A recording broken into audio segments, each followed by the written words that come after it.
No price is too high to pay if it will bring us to attain wisdom.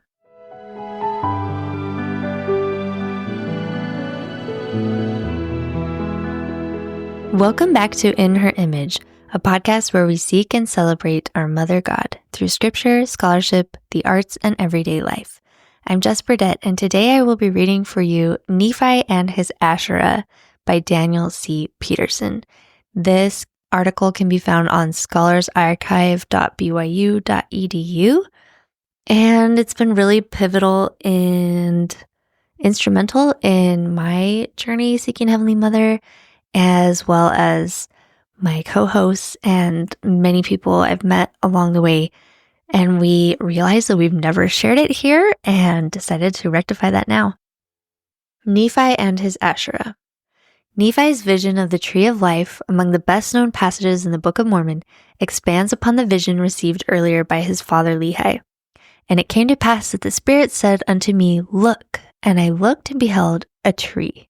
And it was like unto the tree which my father had seen, and the beauty thereof was far beyond, yea, exceeding of all beauty, and the whiteness thereof did exceed the whiteness of the driven snow.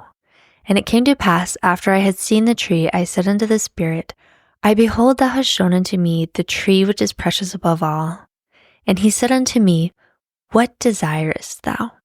And I said unto him, To know the interpretation thereof. 1 Nephi 11, 8-11. Since Nephi wanted to know the meaning of the tree that his father had seen and that he himself now saw, we would expect the Spirit to answer Nephi's question. But the response to Nephi's question is surprising. And it came to pass that he said unto me, Look. And I looked as if to look upon him, and I saw him not, for he had gone from before my presence. And it came to pass that I looked and beheld the great city of Jerusalem, and also other cities. And I beheld the city of Nazareth, and in the city of Nazareth I beheld a virgin, and she was exceedingly fair and white. And it came to pass that I saw the heavens open, and an angel came down and stood before me. And he said unto me, Nephi, what beholdest thou? And I said unto him, A virgin most beautiful and fair above all other virgins. And he said unto me, Knowest thou the condescension of God? And I said unto him, I know that he loveth his children, nevertheless I do not know the meaning of all things.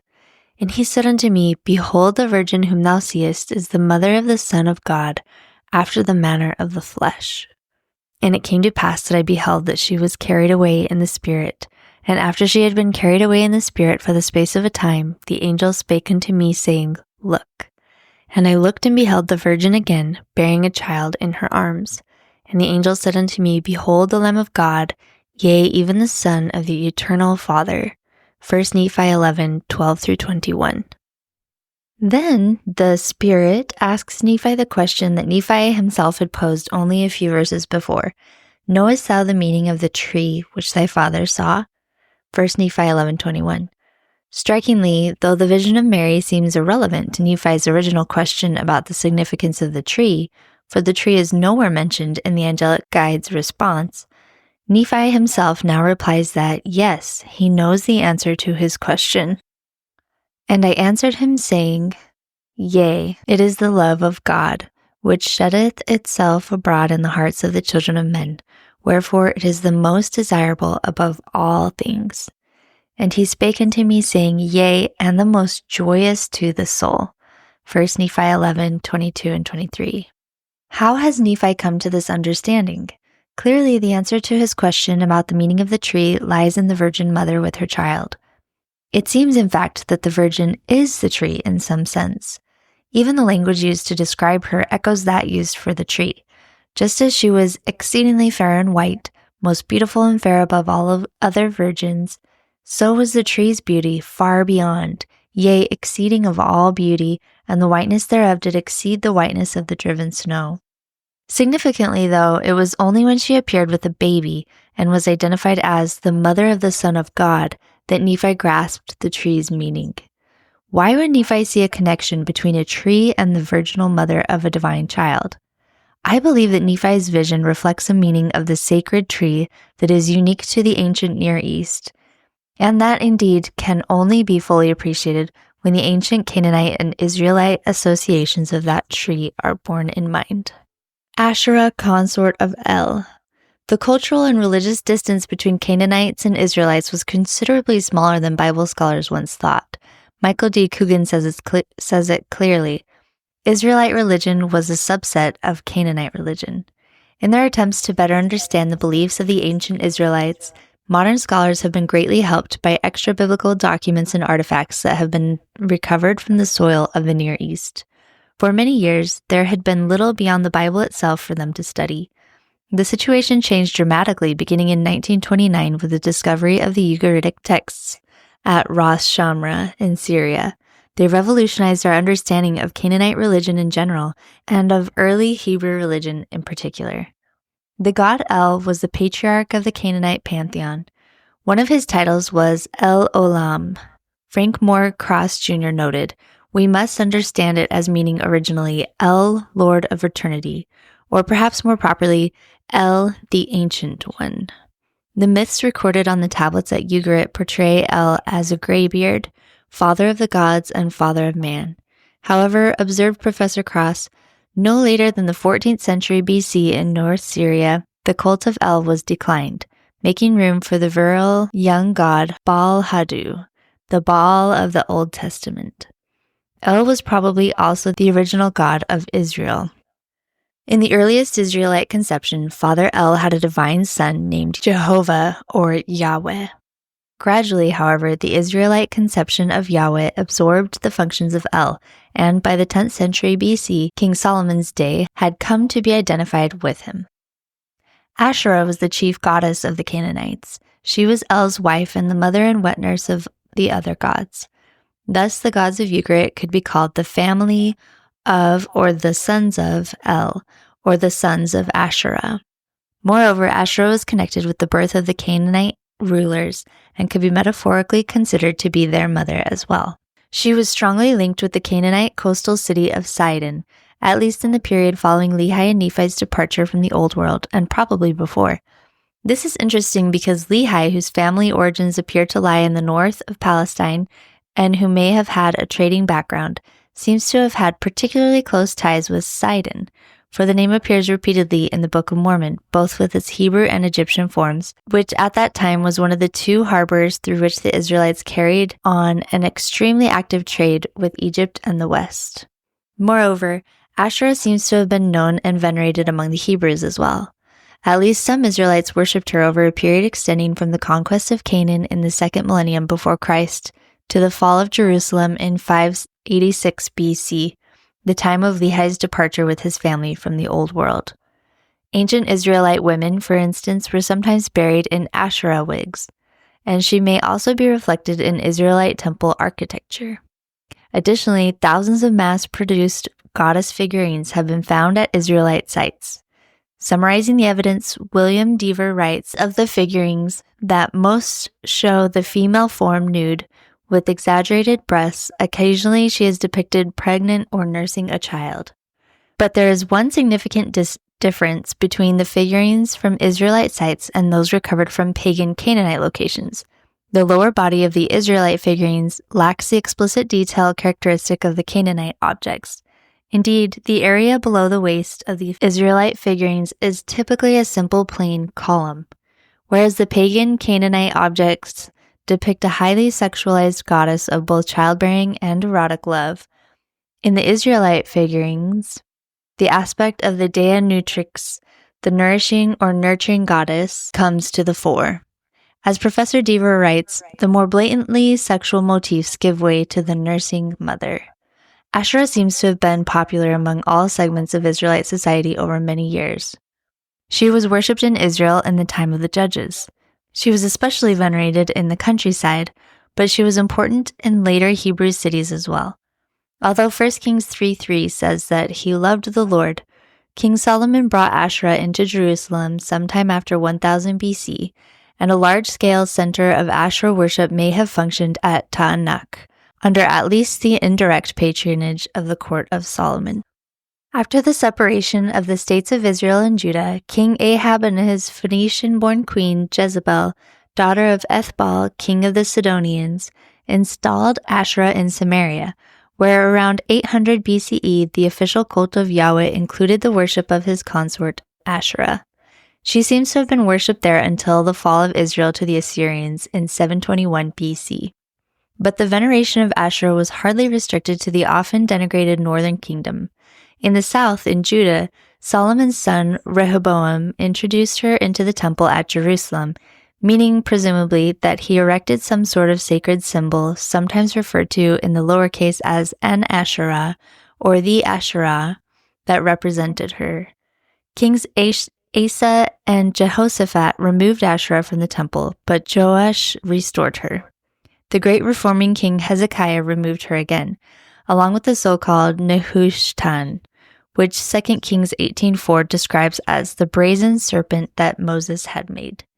Subsequently, although he failed to restore the Nehushtan, King Manasseh reinstalled Asherah in the Jerusalem temple, where she remained until the reforms of King Josiah, who reigned from roughly 639 to 609 BC. So visible was Asherah still in this period just prior to the Babylonian captivity that Lehi's contemporary, the prophet Jeremiah, felt obliged to denounce her worship. In other words, an image or symbol of Asherah stood in Solomon's temple at Jerusalem for nearly 2/3 of its existence, certainly extending into the lifetime of Lehi and perhaps even into the lifetime of his son Nephi. Her title, Elat, goddess, persists to this day in the name of a major Israeli coastal resort and in the Israeli name for the Gulf of Aqaba. Lehi and his party very likely passed through or by Elat on their journey southward from Jerusalem. By the time of Israel's Babylonian exile and subsequent restoration under Ezra, however, opposition to Asherah was universal in Judaism. Indeed, the developing Israelite conception of Yahweh seems, to a certain extent, to have absorbed her functions and epithets much as it had earlier absorbed those of Yahweh's father El. Thus, Asherah was basically eliminated from the history of Israel and subsequent Judaism. In the text of the Bible as we now read it, filtered and reshaped as it appears to have been by the reforming Deuteronomist priests around 600 BC, hints of the goddess remain, but little survives that gives us a detailed understanding of her character or nature. So what are we to make of Asherah? Does the opposition to her veneration expressed and enforced by the Deuteronomists and the reforming Israelite kings indicate that she was a foreign pollution of legitimate Hebrew religion coming from abroad? It does not look that way. Recall that Hezekiah removed both the Asherah and the Nehushtan from the temple at Jerusalem. The Nehushtan was not a pagan intrusion, but was the brazen serpent that Moses had made, which had been carefully preserved by the Israelites for nearly a millennium until Hezekiah, offended by the idolatrous worship of the children of Israel who did burn incense to it, removed it and destroyed it. In other words, the Nehushtan had an illustrious pedigree entirely within the religious world of Israel, and there is no reason to believe that the Asherah was any different in this respect. What is striking in the long story of Israel's Asherah is the identity of those who did not oppose her. No prophet appears to have denounced Asherah before the 8th century BC. The great Yahwist prophets Amos and Hosea, vociferous in their denunciations of Baal, seem not to have denounced Asherah. The Elijah-Elisha school of Yahwist reformers do not appear to have opposed her. Although 400 prophets of Asherah ate with Jezebel along with the 450 prophets of Baal, Elijah's famous contest with the priests of Baal, while dramatically fatal to them, left the votaries of Asherah unmentioned and evidently untouched. What happened to Asherah and her prophets? Asks David Noel Friedman. Nothing. In subsequent years, the ruthless campaign against Baal, inspired by Elijah and Elisha, and led by Israel's Jehu, left the Asherah of Samaria standing. Baal was wholly eliminated, while the veneration of the goddess actually outlived the northern kingdom. Belief in Asherah seems in fact to have been a conservative position in ancient Israel. Criticism of it was innovative. Saul Olian, noting that before the reforming kings in Judah, the Asherah seems to have been entirely legitimate, argues that Hebrew opposition to Asherah emanated entirely from the so-called Deuteronomistic Reform Party, or from those heavily influenced by them. Other factions in earliest Israel, Olian says, probably thought that worshipping her was not wrong and may well have worshipped her themselves. The book of Deuteronomy is considered by most scholars to have been associated with the reforms of the Judahite, being Josiah in the 7th century BC, and a number of students of the history of Judah believe that it was actually written during that period. Writing about the common goddess figurines to which we have already referred, Professor Deaver remarks, "As for the notion that these figurines, whatever they signified, were uncommon in Orthodox circles, the late Dame Kathleen Kenyon found a 7th century BC cult cache with more than 350 of them in a cave in Jerusalem, not 100 yards from the Temple Mount." It should be kept in mind that this date for the figurines makes them at least near contemporaries of Lehi. What was Asherah's role in the early Israelite religious belief? Given what we have already said about the history of Canaanite and Israelite religions, Asherah may have been the consort of El, but not of Yahweh at some early point in Israelite religion. Over the generations, however, the Israelites' concept of Yahweh absorbed the attributes of Yahweh's father El, and the people's imagination seems also to have granted to Yahweh the wife and consort of his father. It is well known, remarks André Lemaire, that in Israelite religion, Yahweh replaced the great god El as Israel's god. If Yahweh replaced El, it would seem logical to suppose that under Canaanite influence, Asherah, i.e. material tokens representing the goddess, replaced Atherat, the goddess Asherah, and that, at least in the popular religion of ancient Israel, if not in the purer form of that religion reflected in the Bible, Asherah functioned as the consort or wife of Yahweh. The view that Asherah was considered the divine wife of Yahweh seems to be gaining ground among students of the ancient Israelite religion. That some in Judah saw his consort as Asherah is hardly any longer debatable, declares Thomas Thompson. Asherah was a goddess paired with El, and this pairing was bequeathed to Israelite religion by virtue of the Yahweh-El identification, according to Smith, while Olian says that Asherah seems to have been regarded as Yahweh's consort in both state and public religion, in both the northern kingdom of Israel and the southern kingdom of Judah. Important support for this contention has come from two recent and very controversial archaeological finds in Palestine. The first is Khirbet al-Qom, a site about 8 miles west of Hebron and 6.5 miles east-southeast of Lachish, in the territory of ancient Judah. The Paleo-Hebrew inscriptions at Khirbet al-Qom can be dated to between 700 and 800 BC. Scholars agree that they show us at least a portion of the popular religion of their time. The second is Kuntilet Arjud, perhaps the southernmost outpost of the kingdom of Judah. This place served as either a fortress or a stopover point for caravans, or both. It is situated on the border between the southern Negev and the Sinai Peninsula, not far from the road that linked Gaza and Eilat. The archaeological ruins at this location reflect influences from the northern kingdom of Israel and date to the late 9th or early 8th century BC, which would place them in the region of Jehoahaz, king of Israel, the son and successor to the militant anti-Baalist Jehu. An inscription discovered at Kuntilet Adrud was written in red ink on the shoulder of a large clay vessel. It seems to refer to Yahweh of Samaria and his Asherah. On the other side of the vessel is a drawing of a tree of life. The tomb inscription at Khirbet al-Qom also appears to mention Yahweh and his Asherah, where some sort of cultic object is intended, or less likely, Yahweh and his Asherah, where the reference may be directly to a goddess consort. With these finds explicitly in mind, archaeologist William Deaver has contended that recent archaeological discoveries provide both texts and pictorial representations that for the first time clearly identify Asherah as the consort of Yahweh, at least in some circles in ancient Israel. Raphael Patai declares that they indicate that the worship of Asherah as the consort of Yahweh, his Asherah, was an integral element of religious life in ancient Israel prior to the reforms introduced by King Josiah in 621 BCE.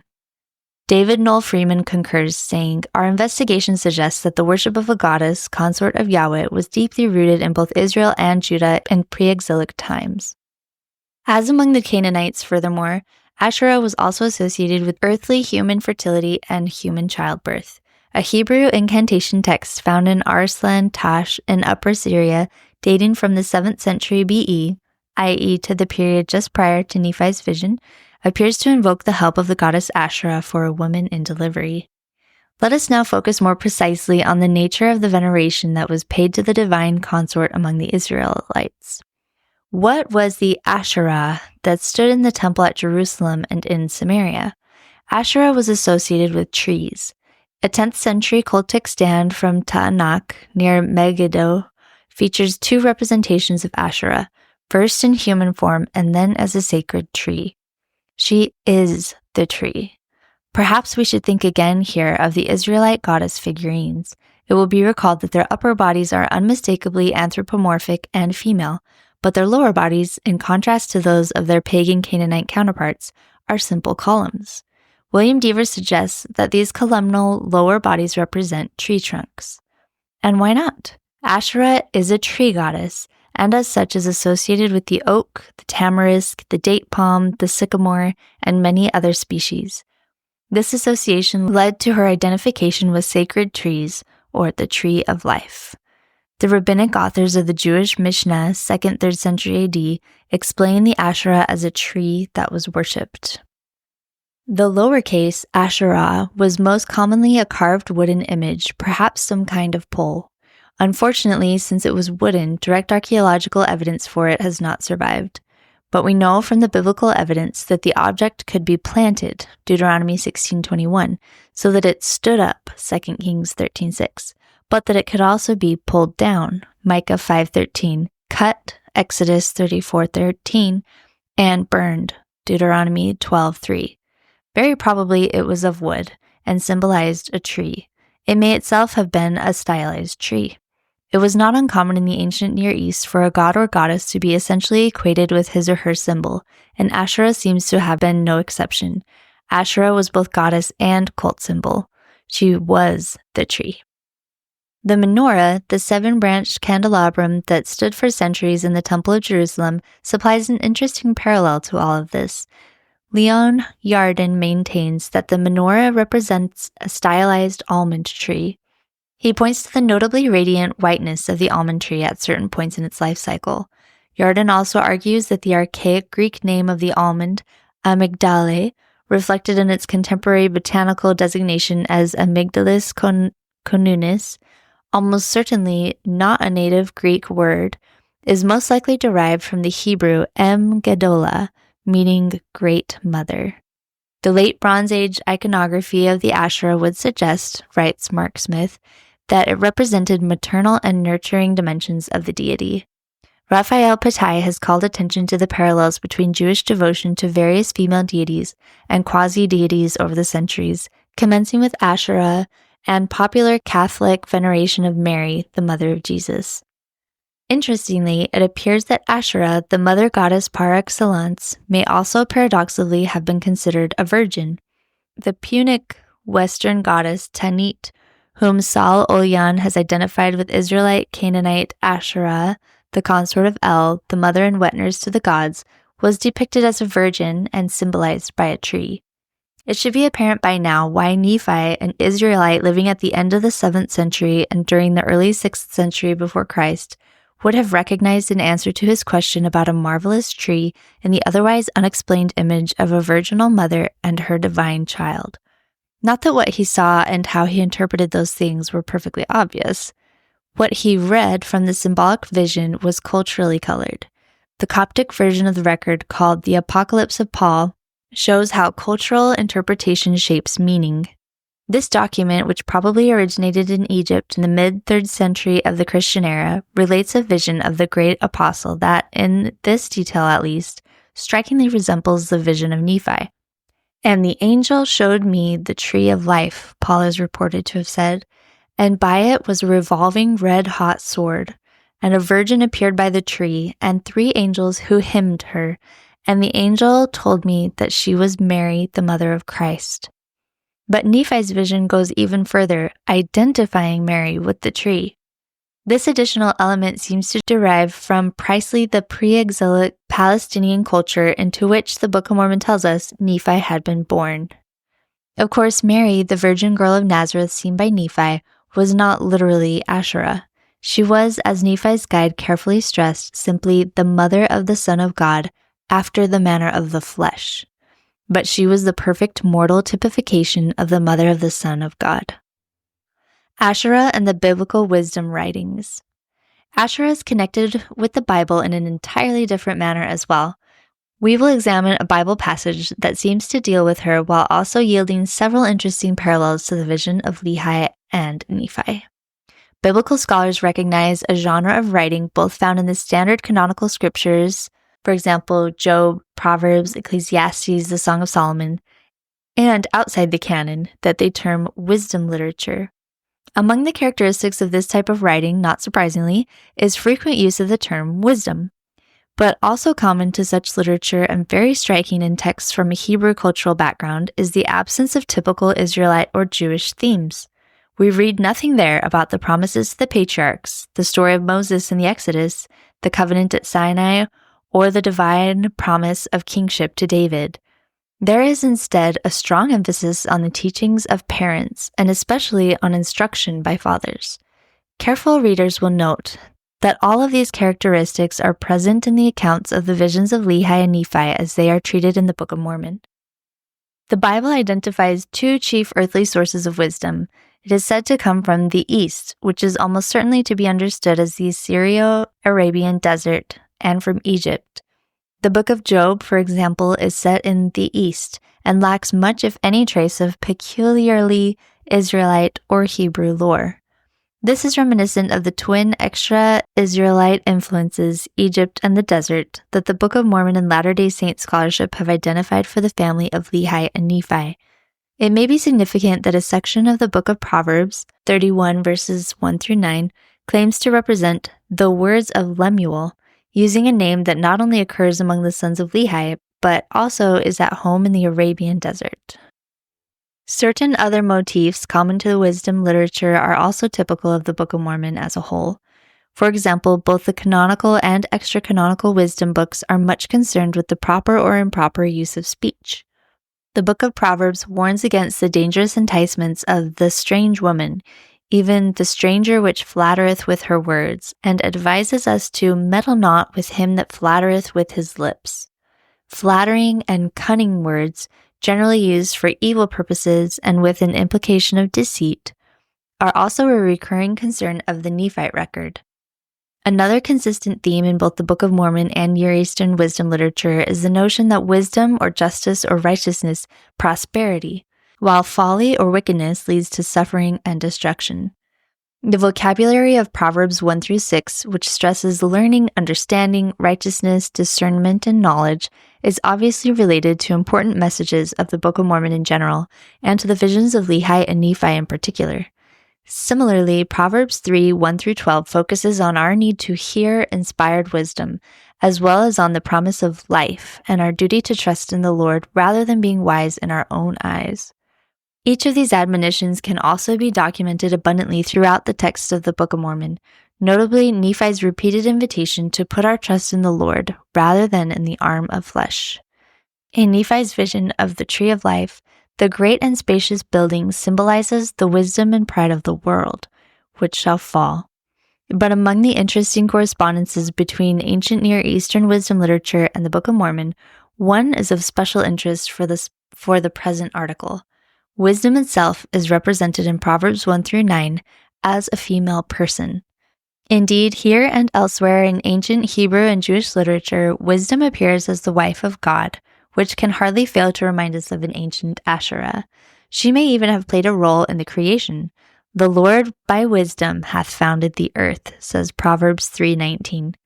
Like the symbol of Asherah, wisdom is a female figure providing life and nurturing. In fact, as Stephen A. Wiggins observes of Asherah herself, she is wisdom, the first creature of God. The classical text on this subject is found in Proverbs 8:22 through 34.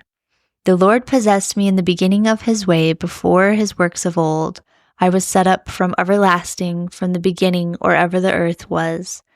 When there were no depths, I was brought forth, when there were no fountains abounding with water. Before the mountains were settled, before the hills, I was brought forth. While as yet he had not made the earth, nor the fields, nor the highest part of the dust of the world. When he prepared the heavens, I was there. When he set a compass upon the face of the depth, when he established the clouds above, when he strengthened the fountains of the deep, when he gave to the sea his decree that the waters should not pass his commandment, when he appointed the foundations of the earth, then I was by him, as one brought up with him, and I was daily his delight, rejoicing always before him, rejoicing in the habitable part of his earth, and my delights were with the sons of men.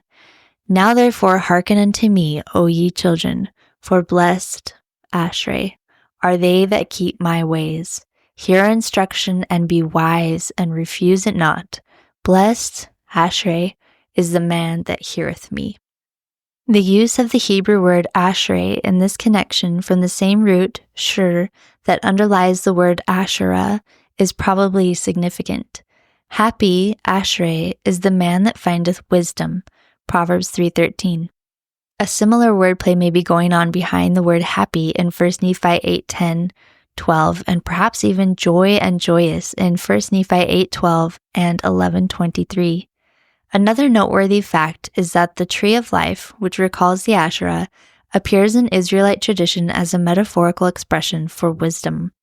Indeed, Mark Smith sees Proverbs 3:13-18 as a conspicuous chiasm in which the essentially equivalent inside terms are hokam, wisdom, and es hayim, a tree of life. The apocryphal book of Ecclesiasticus, which is also known as Wisdom of Ben Sirah, uses various trees to symbolize wisdom, 24:12-19. Wisdom is rooted in the fear of the Lord, says Ecclesiasticus 1:20, New English Bible, and long life grows on her branches. She is a tree of life unto them that lay hold upon her, and happy, Meushashar, is every one that retaineth her. Proverbs 3:18.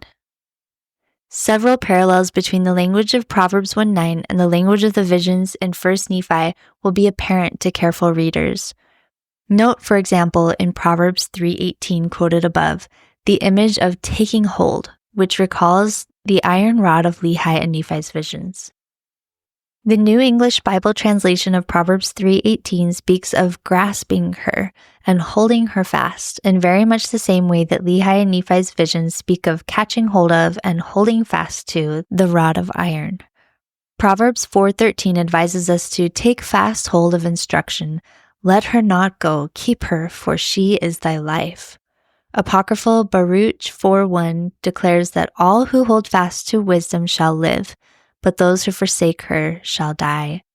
Both the advice of Proverbs and the images of Lehi's dream, furthermore, are expressly directed to youths, to sons specifically, or to children. Oh, remember my son, says Alma 37:35, echoing this theme, and learn wisdom in thy youth, yea, learn in thy youth to keep the commandments of God. Both Proverbs and 1 Nephi constantly use the imagery of ways, paths, and walking, and warn against going astray, wandering off, and wandering in strange roads. Proverbs 3:17 declares that her, wisdom's, ways are ways of pleasantness, and all her paths are peace. In subsequent Nephite tradition, King Benjamin speaks of the Spirit of the Lord that guides in wisdom's paths, Mosiah 2:36, and Mormon laments how slow people are to walk in wisdom's paths, Helaman 12:5. Proverbs represents wisdom's words as plain, an attribute that is lauded repeatedly throughout 1 Nephi, notably in the narrative of Nephi's vision and throughout 2 Nephi. The phrase plain and precious, recurrent in Nephi's account of his experience with the angelic guide, could serve as an excellent description of biblical wisdom. Even more apt is the phrase plain and pure and most precious in 1 Nephi 14:23.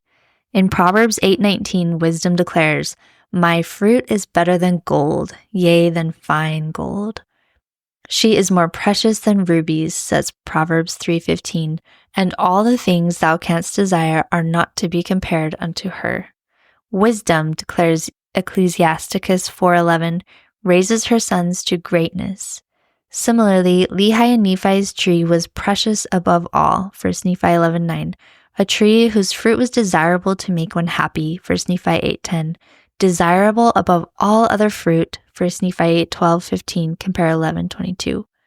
Accordingly, no price is too high to pay if it will bring us to attain wisdom.